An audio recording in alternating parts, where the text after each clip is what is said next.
শতাধিক পণ্যে অন্তর্বর্তীকালীন সরকারের ভ্যাট ট্যাক্স আরোপের সিদ্ধান্তের কড়া সমালোচনা করেছেন ব্যবসায়ী নেতারা। তারা বলছেন, ভ্যাট ট্যাক্সের অনিশ্চিত ওঠানামা এবং অস্বস্তিকর ব্যবসায়িক নীতিমালার কারণে বিদেশি বিনিয়োগ কমছে।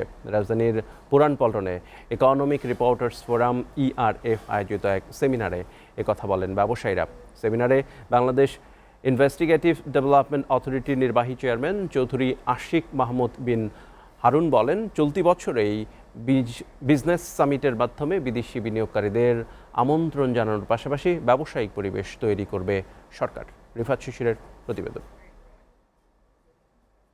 সম্প্রতি প্রকাশিত অর্থনৈতিক অবস্থার শ্বেতপত্রে দেশের আর্থিক খাতের ভয়াবহ চিত্রে জানা যায়, গত 15 বছরে দেশ থেকে অবৈধ উপায়ে পাচার হয়েছে প্রায় 28 লাখ কোটি টাকা। এছাড়া অবৈধ উপায়ে ঋণ প্রদান এবং খেলাপির আড়ালে ব্যাংক ব্যবস্থা সহ আর্থিক খাতের চরম অব্যবস্থাপনা অর্থনীতিকে প্রায় পঙ্গু করে ফেলেছে, আর তাতে কমেছে দেশে বিদেশি বিনিয়োগ। এমন বাস্তবতায় বিদেশি বিনিয়োগ বাড়ানো সহ দেশের উৎপাদন খাতের উন্নয়নে বিনিয়োগের সম্ভাবনা এবং চ্যালেঞ্জ শীর্ষক সেমিনারের আয়োজন করে অর্থ ও বাণিজ্য বিষয়ক সাংবাদিকদের সংগঠন economic reporters forum ERF।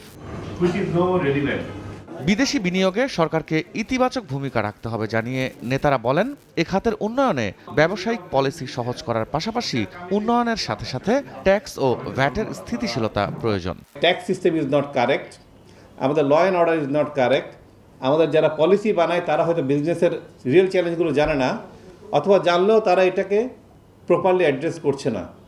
Trade licence একেবারে অ্যাবলিশ করে দেওয়া উচিত। Trade licence is revenue earning for city corporation.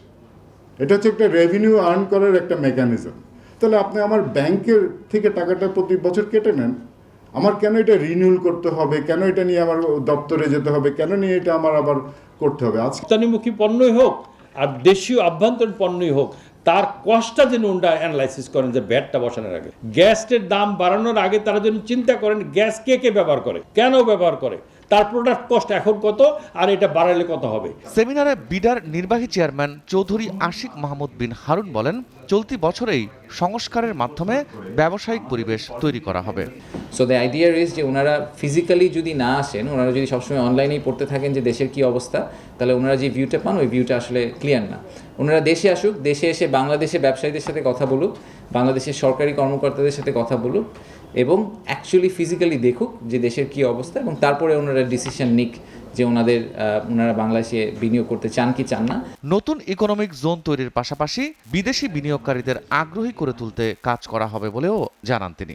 Korean EPZ ইয়াংমন কর্পোরেশনে যেটা আছে, বা আমাদের নারায়ণগঞ্জে 2500-এ যেটা আছে, এরকম বেশ কয়েকটি লোকেশন, বেশ কয়েকটি ফ্যাক্টরি ভিজিট করাবো ওনাদেরকে, to have give them some idea যে ওনারা যদি এসে বাংলাদেশে কোনো কিছু ম্যানুফ্যাকচার করতে চান তাহলে ওনারা কী ধরনের ফ্যাসিলিটি পেতে পারেন। রিফাত শিশির, SA TV, ঢাকা।